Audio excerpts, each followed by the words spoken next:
여러 가지 활동도 지금 많이 하고 계시는데 아마 오늘 시간, 이 시간은 그래도 또 그 시간 중에서 가장 뜻깊은 시간은 아마 될 것 같습니다. 여러분 박수로 모실까요?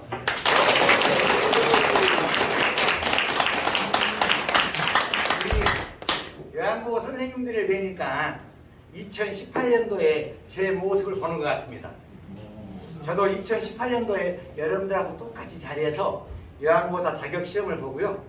교육도 받고 자격증을 받은 다음에 2018년도부터 바로 요양보호사 일을 계속 하다가 왜 내가 지금 현재 이 위치까지 와 있는지에 대해서 우리 후배님들에게, 감히 후배님 말씀드려도 되죠? 예. 후배님들에게 요양보호사가 어떤 직업인지, 어떻게 하면 요양보호사로서 더 멋진 요양보호사 될 수 있는 건지, 오늘 돌봄 종사자, 우리가 요양보호사를 돌봄일 한다 그래요. 사실은 돌봄일 하시는 분들이 많습니다. 간호선생님도 돌봄일 하시고요. 학교 선생님도 아이들 돌봄일 하고요.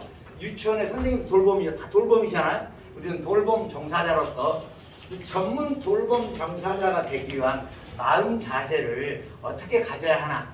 제가 이제 요양보호사 해보니까 요양보호사 하실 분들이 이런 마음을 가지면 정말 좋겠다.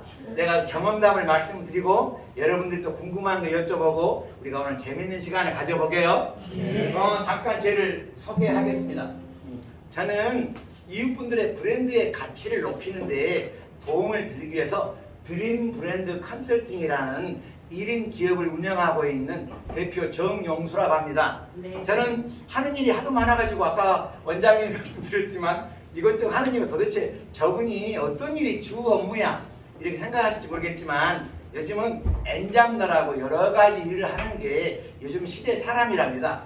저는 이제 드림 PD 브랜딩 스쿨을 운영하고 있고요. 지금 현재는 하늘샘 국제기독학교에서 아이들의 수학을 지도하고 있습니다. 초등학교 1학년부터 고3까지 모든 수학을 제가 다 담당하고 있고요. 또 디지털로서 브랜딩 하는데 디지털 브랜딩 전문가로 활동하고 있고요. 노래 강사로 지금 활동하고 있고 행복 코칭 강사로 활동하고 있습니다. 제가 여러 가지 활동하고 있죠. 제 명함입니다. 이거 제가 직접 만들었어요. 괜찮아요? 네. 오늘 우리가 나눌 얘기는 우리가 지금 요양보호사라는 이 직업을 가지고 시작하려고 그러는데 요양보호사라는 직업이 어떤 직업인지 어떻게 인정을 받는 건지 사실은 제가 2017년 11월 달에 귀향을 했는데요. 서울에서 무슨 일을 했냐면 아이들을 지도하는 입시학원 원장을 했습니다. 예일 비전 스쿨이라고요. 원장을 하다가 나이가 60이 다 되려고 그러니까 갑자기 이런 생각이 들더라고요. 내가 타양에서 30년 동안 살면서 고향에 있는 후배들을 좀 지도하고 싶다. 이런 생각이 들어서 서울에 있는 모든 사업을 다 정리하고 2017년 11월 달에 참 11월은 저희 의미가 있는 달입니다. 제 아내와 둘이 아들, 딸을 시집장가 다 보내고요. 아내하고 둘이 귀향을 했습니다. 제 고향은 순천이고요. 순천시 조곡동 승산도의 바로 밑에 태어났고요. 중앙국민학교, 이희수중학교, 순천고등학교를 졸업했습니다. 대학을 가면서 순천을 떠나서 정확하게는 40년 만에 돌아오게 된 거죠. 이제 와서 진짜 후배들을 지도하고 싶어서 여기저기 일자리를 알아봤습니다. 학원가를 문을 두드리고 또 학원 사업을 할까 했는데 서울에서 몇십 년 동안 학원 사업을 했는데 또다시 고향에 와서 사업을 한다. 너무 힘들더라고요. 너무 또 그것도 하고 싶지도 않고. 그래서 접고 이제 여기저기 알아봤는데 세상에 원장 선생님들이 선생님은 강의는 잘하시는데 뭐 하면서도 취업을 안 시켜주더라고요. 그때 당시 저는 나이가 문제인지는 몰랐어요. 근데 제 나이가 60대 그때 도전했거든요. 대충 제 나이가 몇 살인지 알겠죠.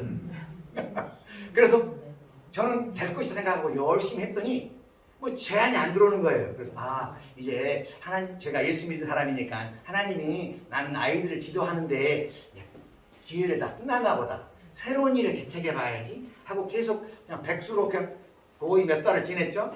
그랬더니 제 아내가 어느 날 새벽에 교회에 갔다 오니까 여보 요양보호사라는 직업이 있다는데 그거 한번 해보지 않을까요? 이런 거예요. 그래서 왜 요양보호사 해야 되는데 그때 무슨 직업인지도 몰랐는데 제가 저희 어머님이 101살에 세상을 떠나셨어요. 그런데 제가 어머님이 시골에 계실 때 정말 제가 마지막에 그래도 어머님을 거의 한 1년 가까이 즐겁게 해드릴 수 있는 기회를 주시는 게 너무너무 감사해요. 그렇지 못했다면 평생 후회할 뻔 알았는데. 그래서 이제 고향이 남원에서 우리 어머님 사셨는데 거의 일주일에 한 2번씩 남원을 왔다 갔다 하면서 그때는 할 일이 없으니까 하면서 이제 동네 경로당에 있는 어르신들하고 옛날 얘기도 해주고 또 노래도 불러주고 춤도 춰주고 그러니까 어르신들이 너무 좋아한 거예요. 그러면서 당신은 어르신들을 이렇게 섬기는 게 단 재능이 있는 것 같아. 요양보사 한번 해볼래요? 그러더라고요. 요양 어떻게 하는데? 시험을 봐야 된다는 거예요. 다른 건 몰라도 제가 공부하는 좀 자신 있어서 알았어. 공부하지 마. 그리고 2018년도에 3월 달에 등록을 했습니다. 그래서 8월 달에 자격증을 받았어요. 그리고 기쁜 마음으로 10월부터 노인주간보호센터에 일을 했습니다. 그때 저는 어떤 생각을 했냐면 요양보호사는 전문 직업입니다. 이런 생각을 가졌어요. 왜냐하면 국가로부터 3급도 아니고 2급도 아니고 1급이 나오잖아요. 1급 요양보호사 자격증. 전라남도 도지사 이렇게 나오거든요. 아직 자격증 받으셨나요? 다 합격 다 하셨죠? 예. 축하드립니다. 이제 우리 실전에 나가려면 남았습니다. 모두 전문 직업이라는 의식을 가져야 되는데 세상에 제가 가보니까요. 같은 동료 직원도 이런 말을 하는 거예요. 선생님이 할 일이 없어 요양보호사를 하고 요양보호사는 못 배우고 또 가장 낮은 임금을 받는 사람들인데 뭐하러 왔어? 그런 말 하는 거예요. 그래서 무슨 소리야? 나는 소식 배울 만큼 다 배웠고 우리가 내가 하고 싶어서 하는 건데 내가 전문가 아닌가? 이런 생각을 했는데 결국 그렇게 저한테 말한 선생님은 중간에 탈락을 했어요. 지금도 계속 요양보호사 할 거야. 여기저기 쫓아다니면서. 근데 저는 전문 직업인이다. 국가로부터 인정받는 그런 생각을 했고요. 그 다음에 우리는 전문 인력이에요. 이 요양보호사라는 만약에 없다면 우리나라의 노인 문제는 더 심각해졌을 거예요. 자녀들은 사회활동도 못하고요. 거기 엄마 아빠에 그냥 붙들려가지고 아무 생산적인 일도 못하잖아요. 근데 우리 때문에 믿고 맡기니까 그들이 다 사회활동 하는 거예요. 우리는 전문가다. 스페셜리스트. 이런 생각을 갖는 게 가장 중요하다고 생각해요. 어쨌든 우리는 공인된 자격증이 있잖아요. 그죠? 그러면 요양보호사는 여러분들 다 알고 계시죠? 어떤 일을 하시는지 많이 배웠죠? 근데 실질적으로 그걸 여러분들이 아는 것하고 행하는 게 좀 다릅니다. 실질적으로는요, 신체 지원 활동을 해요. 여러분들은 코로나에 감사할지 모르겠어요. 저는 현장 실습을 주간보호센터하고 그 다음에 시설하고를 3주 동안 해서 6주간 이렇게 훈련을 했어요. 실습을. 정말 힘들었어요. 가서 하더니 가니까요. 그 직원들이 약간 갑질 갑질을 하더라고요. 현장 갔어요. 밥도 도시락 싸오세요. 이러는 거예요. 참, 그 눈물을 머금고 실습을 다 끝냈습니다. 자격증을 받고 싶어서. 신체 지원할 거 아니야. 못 움직이시는 어르신들을 움직일 수 있도록 여기저기 지원하고 보면 개인 유생활동 식사하는 데 도움을 드리고 어떤 요양보호사님 내가 왜 어르신들을 식사하는 데 도와줘야 돼? 우리가 당연히 해야 할 일입니다. 어르신 화장실 가는데 왜 우리가 모시고 와야 돼? 당연히 우리가 해야 할 일이에요. 신체 지원 활동이고요. 두 번째는 이제 일상생활을 지원합니다. 우리 어르신이 은행에 볼 일이 있으니까 사실은 요양보호 선생님들은 외출은 별로 안 하고 사회복지를 하시지만 특별한 경우는 선생님이 가셔서 은행에 가서 무슨 돈을 찾아오시오. 뭐 하시오? 그럼 일상생활을 지원하게 돼 있어요. 병원 가는 거 동행하게 돼 있고요. 그 다음에 정서전, 말번. 여러분들이 멋진 요양보호사가 되려면 이걸 잘해야 됩니다. 어르신들하고 잘 소통해야 돼요. 정서적으로 잘 지원해야 되고 어르신들한테 공짜 박수를 잘 치고 이거 뒤에 또 말씀을 드릴게요. 그리고 나서는 인지 지원 활동. 우리가 주로 어르신들한테 여쭤볼 때 이제 현장에 가면 어르신 오늘이 며칠인지 아우? 이렇게 질문하면 안 됩니다. 내가 누군지 알겠어? 이렇게 질문하면 그 사람을 인격 모독하는 아까 인권 교육 받으셨죠? 치매 환자도 여탄 인간이에요. 그 알 건 다 알아요. 그분이. 단지 잊혀졌을 뿐이지. 그러니까 제가 자기 이름을 말하는 거예요. 제가 정영수인데요. 알고 계시죠? 오늘이 11월 17일이래요. 오늘 내일이 대학교 수학능력 시험을 보는 날이랍니다. 어르신 아시죠? 이렇게 해주셔야 돼요. 자꾸 깨달을 수 있도록 인지를 지원하는 겁니다. 이제 그리고 나서 이제 우리가 보면 오늘 하이라이트인데요. 어떤 마음 자세를 가져야 되느냐. 이걸 제가 여러분들에게 꼭 말씀드리고 싶었어요. 그래서 요양보호사로는 이렇게 다른 요양보 선생님들에게 얘기할 수 있는 기회가 별로 안 주어져서 어떻게 공부를 시작해야 되는지 말씀드릴게요. 우리는 천사라는 생각을 가져야 돼요. 제가 사실 2018년도 10월에 노인 주간보호센터에 딱 일을 시작하니까 하늘에만 천사가 있는 줄 알았더니 땅에도 천사가 있더라고요. 다른 요양보호 선생님들이 막 어르신들 가면 기저귀 갈아줘, 또 옷 갈아입혀드려, 식사할 때 식사도 도움드려. 저분들이 정말 천사구나. 천사가 무슨 일 하신 줄 아시죠? 하나님의 심부름꾼 아니에요?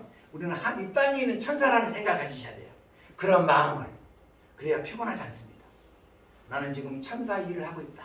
이런 생각을 가지시는 거예요. 우리는 천사의 날개가 나올락말락 하고 있고, 저는 날개가 조금 반쯤 자란 것 같아요. 나올락말락 하고 있는 겁니다. 그리고 요양보호사가 되는 것은 천사가 되기 위한 도전입니다. 여러분들이 어떤 이유로 요양보호사 교육을 받게 되는지는 제가 자세히는 알 수 없으나 우리가 모두 요양보호사가 한번 해보 자격증이나 받고 말까 이렇게 생각하고 계신 분이 혹시 계실지 모르겠지만 그렇게 되면 안 됩니다. 국가적인 낭비예요. 다 국가적인 비용으로 국가의 국비 지원으로 지금 교육 받았잖아요. 이것은 천사가 대한 도전이다. 챌린지예요. 여러분들이 이 요양보호사라는 직업을 통해서 삶의 대전환이 되기를 바랍니다. 저는 어마어마하게 전환이 됐거든요. 그리고 나서는 이제 세 가지 마음을 가져야 되는데요. 돌봄과 섬김과 나눔의 마음을 가져야 돼요. 내가 왜 저 어르신을 저렇게 해줘야 돼? 뭐 저하고 나랑 아무 관계없는데 왜 그러지? 내가 우리 엄마한테도 저렇게 안 했는데 이런 생각을 종종 저도 해요. 우리 엄마가 계실 때 내가 우리 어머님께 우리 아버님께 정말 저렇게 해드렸나? 후회도 되지만 그래 우리 어머니 아버지 못했던 것 내가 다른 어르신들에게 이렇게 하도록 하는가 보다. 그런 마음을 가지면 정말 여러분들이 피곤하지 않고 기쁨을 찾을 수 있답니다. 네 번째 이게 중요한데요. 여러분들이 지금 요양보호사로 첫 발을 내딛으시려고 그러잖아요. 우리 모두는 요양보호사가 목표가 돼서는 안 됩니다. 더 큰 꿈을 가지고 내가 돌봄센터 해보니까 내 체질이 맞는 것 같아. 그러면 센터 하나 개원해볼까? 아니면 내가 더 요양보호사 팀장을 해볼까? 내가 그쪽에 과장을 해볼까? 그런 꿈을 가지시는 겁니다. 용기를 내서 꾸준히 노력하는 거예요. 그랬더니 선생님 제 나이가 몇인데 그런 말씀 하십니까? 제가 제 나이를 말씀드리면 내년에 정식으로 국가에서 인정하는 노인이 되는 나이예요. 국가에서 인정하는 노인이 몇 살부터예요? 그렇죠. 잘 아시는 거야. 공부 잘하셨구나. 그렇지만 나이는 숫자에 불과한 거예요. 우리는 평균 나이 80세 이상 된 어르신들하고 소통하고 합니다. 근데 요즘 노노케어란 말 아시죠? 네. 어르신이 어르신을 케어하면 훨씬 서로 같은 또에 공감을 하니까 훨씬 더 유리합니다. 그런데 사실 현장에서는 점점 요양보호사의 연령대가 낮아지고 있어요.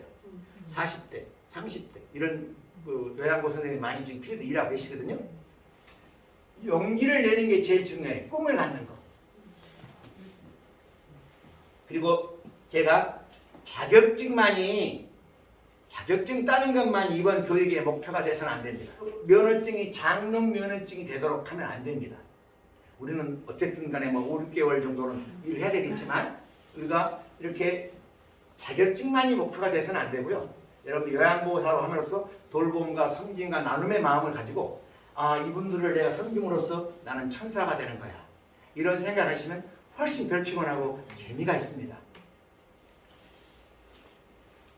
여러분들이 보통 요양보호사가 아니고 뛰어난 요양보호사가 되고 싶죠? 네. 인정받는 돌봄 종사자가 되고 싶지 않으세요? 네. 그렇죠. 다들 사람들이 인정받고 싶어 해요. 근데 요양보호 선생님들이 실질적으로 필드에 가보면 거의 자기 비하를 해요. 우리는 어엿한 어르신들을 돌봄을 어엿한 전문 인력이라는 생각 꼭 잊지 마십시오. 네. 우수한 종사자가 되려면요. 첫째는 자기 관리를 철저히 하는 겁니다. 출근 시간이 9시야. 그럼 내가 9시까지 시간 정확하게 맞춰서 가야지. 8시니까 8시 땡 되면 돼야지. 이런 것보다 한 10분 정도 먼저 가서 주변도 정리하고 내가 앞서가서 섬기고 또 뭔가 필요하면 공부도 하고 필요하면 이렇게 자기 자격증도 이렇게 취득하고 저는 자격증이 요양보호사뿐만 아니라 자격증이 한 20개 정도 됩니다. 웃음치료사, 레크레이션, 또 펀 리더십 뭐 노인 재활, 뭐 치매 재활 치료 강사 이렇게 자격증이 하면서 계속 제가 자격증을 확보를 했어요. 왜냐하면 나름대로 자기 스스로의 활동 영역을 넓히기 위해서. 제가 이제 노인 주간모사 딱 갔어 일을 했어요. 2018년도에 어르신들하고 상담을 했어요. 어르신 어때요? 그랬더니 나는 곧 갈라만 기다리고 있어요, 선생님. 우리 딸도 나를 버렸고 우리 아들도 나를 버렸고 나는 이제 갈라만 기다리니까 무슨 재미로 살겠어? 이렇게 얘기를 하는 거예요. 한 어르신이 너무 충격적이었어요. 그래서 야 이왕이면 얼마 남았는지 모르겠지만 즐겁게 단 하루를 살아도 멋지게 사는 방법이 없을까? 하고 생각을 해봤어요. 그랬더니 제가 학원 했잖아, 학원. 아, 어르신들이 학교 오는 마음으로 오면 참 좋겠다. 어르신들은 대부분 뭐 배움이 많지 않으니까 80대, 70, 90대 이분들은 많이 배운 분들이 극히 적어요. 그래서 배움을 좀 더 배울 수 있는 욕구도 충족시켜드리고 학교를 만들면 좋겠다 싶어서 사회복지 선생님에게 선생님 우리 주간보호센터를 은빛대학교처럼 노인대학교를 만들어서 운영해보면 어때요? 그런 프로그램으로 이렇게 권했더니 그분이 나한테 이렇게 거부를 했기 때문에 지금 제가 오늘날 제가 있는 것 같아요. 그때는 되게 속상했지만 저한테 뭐라고 하냐면 뭐라고요? 선생님 일이나 해요. 무슨 복잡하게 그런 걸 하고 해. 이러는 거예요. 그런 순간 왜 외환부 선생님이 이렇게 건의하면 사회복지 선생님이 받아들이고 뭔가 새로운 걸 안 해보지? 그랬더니 알고 봤더니 프로그램의 개발과 평가는 사회복지 선생님이 하는 거예요. 우리는 어르신 돌보기만 하고 그래서 사회복지사 공부를 해야 되겠구나 싶어서 바로 사회복지 공부를 시작했습니다. 혼자서 독학으로. 그래서 그 다음에 7월 달에 사회복지 자격증을 2급 획득을 했어요. 2급 획득하니까 바로 대표님이 정용선생 이제는 선생님이 사회복지 복지 업무를 하셨고 바로 바꿔주시더라고요. 그때 바로 2019년 7월 달부터 바로 사회복지사를 했습니다. 거의 뭐 1년도 채 못했었죠. 10월에 갔으니까. 그러다가 이제 사회복지사가 되니까 이제 내가 만들어 프로그램도 개발하고 이렇게 하고 싶더라고요. 근데 문제는 혼자서 할 수 있어요? 혼자서는 못하는 거예요. 누군가가 도와주고 같이 직원들이 함께 해야 되잖아요. 그래서 제가 설선수범해서 화장실 청소, 뭐 여자 요양보호사도 힘들어하는 모든 일을 제가 다 했습니다. 걸레 빨아놓으면 밀걸레로 내가 먼저 빨고 설선수범했더니 처음에는 저분이 몇 조금이나 갈까? 요양보호사가 한 3개월 있다 그만두지 않았나? 한 6개월 있다 그만두지 않았더니 1년가, 2년가 그만두고 계속 계시니까 그리고 좀 이상하게 보더라고요. 그래서 드디어 제가 은빛대학교를 개교를 하면서 우리는 팀워크를 만드는데 본인이 남을 헐뜯는 것보다 남에게 동조하면서 팀워크를 잘 만들어야 돼요. 혼자서는 돌봄이 더 힘듭니다. 그리고 어디 입사를 하시든 어떤 돌봄센터에 들어가시든 팀워크를 잘 맞춰서 모든 사회가 그렇죠. 팀워크를 잘 맞추시는 게 필요해요. 그리고 솔선수범하고 희생정신을 갖는 거예요. 솔선수범하는 거. 그랬더니 뭐 책에 나온 얘기가 저 선생님은 사실은 힘들어요. 이걸 실행하기가. 근데 제일 중요한 건 뭐냐면요. 진심을 다하는 거예요. 진심을 다하면 하늘이 감동하고 땅이 감동하고 사람이 감동하는 거예요. 그래서 복이 오더라고요. 진심을 다해 섬기고 진심을 다해서 나누고 마음을 다하면 이게 굉장히 중요한 것 같습니다. 혼자 독불장군이 되면 안 됩니다. 가장 이직이 많은 게 요양보호사 직업이라는 거예요. 왜냐하면 첫째는 일이 힘들기도 하고요. 일이 힘들기도 하고 또 본인 스스로 보람을 찾기가 힘들어요. 선생님 오늘 어르신들 섬기느라고 참 고생했어. 이렇게 빈말로 말을 듣긴 해요. 그런데 세상에는 엄청나게 많은 직업이 있지만 수십만 가지 수백만 가지 일이 있지만 저는 딱 2가지밖에 없다고 생각을 해요. 첫째는 다리가 떨리는 일이고요. 둘째는 가슴이 떨리는 일입니다. 여러분들은 요양보호사 일을 시작하시면서 가슴이 떨리는 것을 경험하기를 바랍니다. 한 사람이 힘들어하는 어르신, 좀 지쳐가는 살 재미를 못 느낀 어르신들에게 내가 돌봄을 통해서 그들이 살만 나도록 삶의 생기를 부르도록 이렇게 하면 어마어마한 가슴이 떨리는 일 아니에요? 그러니까 그런 걸 경험하시면 이걸 통해 보람을 갖는 겁니다. 꿈을 가지시고 배움을 게을리하지 마십시오. 누군가가 그랬어요. 배움을 멈추는 순간 톡상 늙어간대요.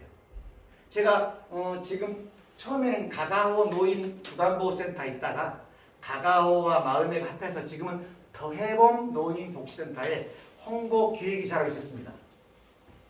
거기 있다가 지금 이제 하늘샘 국제기도학교로 옮겨갔는데요. 저는 매년 내 자리가 바뀌었어요. 요양보호사다가 사회복지사다가 사회복지 1급 하다가 그 다음에 기획이사 하다가 그 다음에 노인주간보호센터 컨설팅 업무하다가 또 인지지원활동 프로그램 개발자를 하다가 지금은 하늘샘 국제기도학교 수학선생님을 하고 있지만 이게 제 인생의 끝은 아니라고 봐요. 제가 지금 제 자랑이라고 생각하지 말아주세요. 제 경험담을 얘기하는 거니까. 계속 공부하다 보니까 사회복지에 더 많이 공부를 하고 싶더라고요. 그래서 작년에 국립순천대학교 대학원에 등록을 했어요. 그래서 올해 제 졸업반입니다.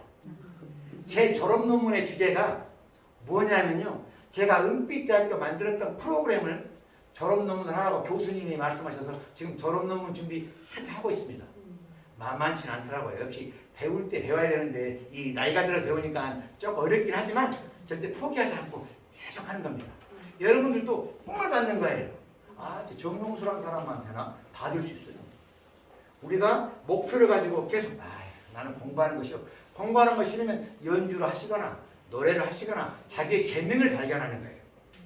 근데 참 특이하게 신은 우리 모두에게 딱 한 가지씩 재능을 주고 여러 가지 재능을 주지만 남이 가지지 않은 특별한 특징이 하나씩 있대요. 그 특징을 딱 발견해야 삶이 행복한 거랍니다. 여러분들에게 꿈을 가지시고 배움을 게을리지 하지 않는 것 이런 마음을 가지세요. 우리가 직장 생활이나 요양보호사로 멋진 요양보호사라면 잘 소통해야 돼요. 어르신들과 소통해야 되고 직원 동료하고 소통해야 되고 센터장님하고 소통이 잘 돼야 돼요. 그러면 소통의 원칙을 아셔야 되거든요. 소통의 3가지 원칙이 있는데요. 첫 번째는 이제 땅바닥에 여기 저 말이 있죠? 정말 얼룩말이잖아요. 저 얼룩말은 흰색에 까만색을 칠한 걸까요? 까만색에 흰색을 칠한 걸까요? 거기 나름이죠. 바닥에 숫자가 있어요. 어떤 친구는 저거 6이야 그러고 아니야 9라 그러는 거죠. 이게 무슨 말이냐면 상대방의 입장에 생각하는 거예요. 이걸 뭐 어려운 말로 역지사지라고 합니다만 사실 쉽지는 않아요. 인간 본능은 좀 이렇게 본인이 좀 잘나고 싶어가지고 상대방의 입장을 생각하지 않는 게 인간의 본성이랍니다. 그런데 항상 선생님 어르신 잡아줘야지 뭐해서 어르신 이렇게 실수할 수 있구나. 우리가 제일 위험한 것이 실제로 할 때 낙산입니다. 내가 이렇게 케어한 어르신이 넘어지는 거 이게 저희가 큰 부담스러운 거거든요. 일단 넘어지지 않도록 케어하려면 이 호흡을 잘 맞춰야 돼요. 그러니까 항상 상대방 입장에 보는 게 중요하고요. 두 번째 원칙은 비난하거나 욕하면 안 돼요. 이것만 하면 여러분 성공하는 요양보호사 될 겁니다. 상대방을 비난, 집에서 가정에서도 마찬가지예요. 남편과 관계도 마찬가지고 그렇죠? 비난하거나 욕하지 마라. 우리가 다 칭찬받고 싶어 하죠. 우리 어르신도 칭찬받고 싶어 해요. 이제 우리 어르신은 쉽게 만났어요. 곧 가실 거 아니에요. 10월 말견쯤 자격증이 나오죠?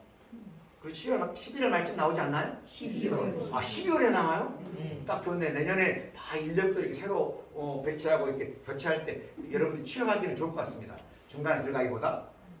새해가 되면 새로운 인력 충원에 대한 계획이 나오거든요. 가서 어르신들에게 이 말만 잘해도 좋아요. 어르신 오늘따라 너무 예뻐 보여요. 어르신 오늘따라 그냥 훨씬 그냥 더 활발해 보이죠. 젊어 보여요. 그러면 욕하는 겁니다. 아셨죠? 거짓말하는 거. 우리 어르신 젊어 보여요. 그죠? 어르신 오늘 건강하게 보이시네. 어르신 너무 좋아 보이시 얼굴이. 이렇게 칭찬하는 거예요. 그 어르신들이 실제로 안 그래도 내가 그런가? 이렇게 말하는 거예요. 그죠? 여러분도 잘 아시죠? 말이 씨가 된다는 거. 어르신 잘 될 거예요. 염려하지 마세요. 이런 말을 많이 해주시니 좋아요. 그러면 그 말하는 우리에게 복이 돌아온답니다. 세 번째는 솔직하고 진지하게 칭찬을 해요. 한품 팔면 안 되고 진지하게. 어르신 오늘은 눈매가 참 괜찮으신 것 같아. 어르신 오늘 이 볼이 좀 괜찮은 것 같은데 이렇게 좀 구체적으로. 근데 치매 어르신한테 얘기할 부분이 안 하겠어. 다 합니다. 사람은 이 영적으로 통하는 동물이어서 그 사람의 마음이 다 통하게 돼 있어요. 그죠? 항상 그분의 입장에서 말하는 게 중요하고요. 이제 치매 환자가 우리가 서로 교제할 겁니다. 치매 지금 계속 배우셨죠? 지겨울 정도로. 디멘시아란 말도 들었고, 뭐 알츠하이머 치매, 알코올성 치매, 혈액성 치매 많이 들었잖아요. 근데 저도 저희 형님이 82세시고요. 저희 큰매형이 76세시고요. 저희 큰누나가 70이에요. 저희들은 다 나이가 많아요, 형제들은. 그렇죠, 뭐. 그런데 아주 젊은이 같아요. 팔팔하더라고요. 그래서 내가 치매에 대해서 걱정을 많이 해요. 나이가 70이 넘어가니까. 여러분들도 치매, 나는 절대 치매 안 되니까 장가하면 안 됩니다. 근데 치매가 뭐냐면요. 누군가 그랬죠. 인생은 돌고 도는 거라 그랬잖아요. 우리 선생님들 애기 낳아보셨죠, 애기. 애기 막 낳았을 때 애가 처음엔 똥오 좀 가려요, 못 가려요? 못 가려요. 그러다 보면 엄마 쉬할래 그러고 화장실 가면 어휴 우리 아들 드디어 오줌 가리네. 너무 좋아하죠. 잘못 걸었던 아이가 자꾸 넘어진 아이가 딱 서서 걸어가면 어머 사람 됐네. 좋아하죠. 근데요 다시 쭉 세월이 가면 다시 아이가 된답니다. 잘 가렸던 대소변도 못 가리면 아휴 칼날이 됐구만. 이렇게 하면 안 돼요. 우리 어머님이 우리 아버님이 우리 어르신이 다시 돌아가는구나. 그래서 이 치매는 제 생각은 다시 어린아이로 돌아가는 과정입니다. 우리가 치매를 두려워하면 안 돼요. 치매를 두려워한다고 치매가 안 오는 거 아니거든요. 치매에 걸리지 예방하기 위해서 부지런히 자기를 개발하고 노력하면 되겠지만 두려워할 건 없습니다. 아셨죠? 치매는 다시 어린아이로 돌아가는 건데 우리가 그러니까 아이 대하듯 하면 돼요. 아이 대하듯. 아주 소중하게 아주 다칠까봐 귀중하게. 그래서 이렇게 아이하고 말할 때는 아이가 걔가 야 이리 올래? 이렇게 안 하잖아요. 아이 얼굴 똑바로 쳐다보고 그러니 이리 와? 뭐 그러잖아요. 이런 것처럼 치매 환자를 얼굴 똑바로 쳐다보는 어르신 뭐 드시고 싶으세요? 어르신 어디가 싶으세요? 얼굴을 보고 눈을 맞추고 이게 중요합니다. 그죠? 그 다음에 이제 두 번째는 간결하게 정보를 전해야 돼요. 오늘은 그러니까 어르신 2022년 11월 17일 목요일이고요. 지금이 몇 시? 그럼 하나 기억 못해요. 오늘이 지금 11월 7일인데요. 오늘이 목요일이라 그러네요. 이렇게 딱 간결하게 그것만 정보를 전달하는 겁니다. 그리고 어르신들이 아는 말로 대화해야 되고요.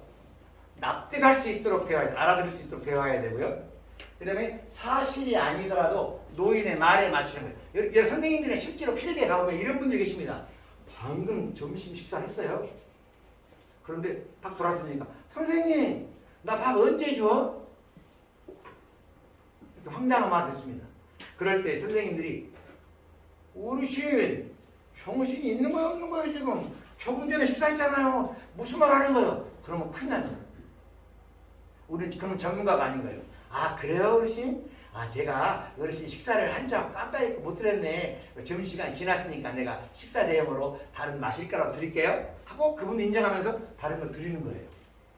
항상 어르신들의 노인의 말에 맞추는 게 중요합니다. 그러면 여러분들이 편해요. 왜? 이미 그분은 치매하니 다시 아이가 됐으니까. 그렇죠? 항상 어르신들의 페이스에 맞추는 게 중요하고요.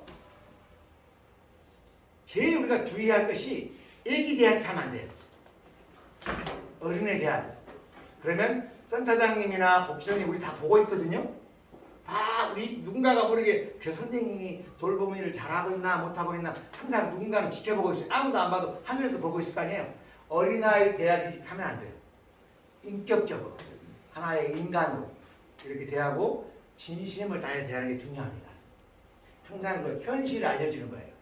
지금이 아침이고 낮이고 저녁 인지 검사를 하긴 합니다만 이렇게 이 치매 환자 소통할 때는 눈을 똑바로 보고 그분을 인정하고 항상 다소곳하게 얘기하고 또렷하게 소리로 잘 못 알아들어요. 또렷또렷한 소리로 내가 하고 싶은 얘기, 어르신들의 말을 잘 경청해 주는 거예요. 우리 선생님들이 처음에 갔을 때 어르신들하고 잘 소통되면 엄청 편해요. 뭐 할 거 없어요. 어르신들이 인정하니까 선생님 이렇게 다 하는 거니까요. 일단 소통하는 게 제일 중요합니다. 우리 선생님들이 지금 2개월 동안 교육을 받으시면서 요양보 자격증 시험도 보셨고 학교도 하셨고 자격증을 기다리고 계실 텐데 혹시 궁금한 거나 묻고 싶은 거나 어떤 내용도 관계없습니다. 궁금한 거 저한테 여쭤봐 주실래요? 아니 일상지원 서비스를 할 때요. 예. 그 돈하고 연결되는 거잖아요. 네. 그걸 어떻게 하는지 모르겠어요. 그것은 우리는 신경 안 써도 돼요. 복지 선생님들이 다 선생님이 같이 가셔서 이렇게 하시고 다 합니다. 우리는 그냥 하라는 대로 하는데 요양보 선생님이 뭐 새로운 계획을 세워서 할 게 없습니다. 아니 시설 쪽에는 그런다고 했지만 시설 쪽이 아니고 재가 쪽에서는 제가 쪽에도 마찬가지예요. 네. 제가 쪽에도 뭔 일이 있으면 무조건 복지 선생님한테 전화해서 네.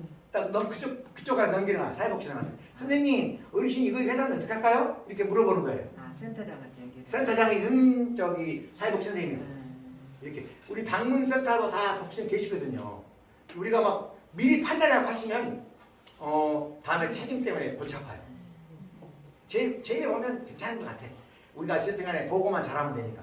이번에 무슨 사태도 오잖아요. 보고만 위에 다 보고만 하면 되죠. 그죠?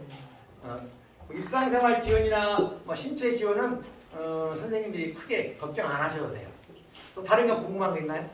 우리 남자들은 군대 가면 쫄병 때 고생한 것처럼 거기 가면 시설이나 이런 데 가면 처음에 신규 가면 뭐 잡는다 뭐 군대 말로 그런 거 있나요? 아닙니다. 여러분들이 이런 마음만 가지가 절대로 선생님들 오시면 감사히 생각해요. 왜냐하면 내 역할을 나눌 수 있으니까. 4번을 나눕니다. 새로운 직원이 오면 같은 동료들은 감사하게 생각해요. 그러니까 우리가 배운 선생님 막 미리 알아서 하면 좀 그래요. 처음에 가면 한 보름 정도는 무조건 물어보시면 돼. 선생님 이거 어떻게 할까 해보면 친절하게 가르쳐줍니다. 모든 선생님들이. 여러분도 가시면 한 5, 6개월 돼서 후임이 오면 가르쳐줄 수밖에 없어요. 자기가 편하게. 그래 가르쳐줘야 동료가 할 거 아니에요. 그죠? 그러니까 그것을 염려 안 하셔도 되고요. 이제 남자 선생님들은 사실은 필드에서 많이 필요해요. 특별히 보통 일종 운전면허가 있거나 그러신 분들이 많이 필요합니다. 그리고 요양보 선생님 중에서도 일종 운전면허증이 있으면 취업하는데 조금 도움이 돼요. 그리고 더 도움이 되는 것은 강사 자격증이 있으면 더 도움이 돼요. 왜냐하면 프로그램을 진행할 수 있으니까. 선생님 강사 자격증 어디서 땁니까? 여러분들 궁금해서 내가 뭘 하고 싶다 그러면 제가 강사를 양성하라 그런 거 아닙니다. 제가 했던 경험이 있으니까 이따 제가 전화번호를 공개할 테니까요. 필요하면 제가 명함도 몇 개 드릴게요. 명함 다 못 가졌죠. 명함 몇 개 드릴게요. 언제든지 저한테 전화하십시오. 그러면 제가 지금 이 대한요양교육원에서 같이 소통하면서 취업하신 선생님들이 너무 잘해주고 계세요.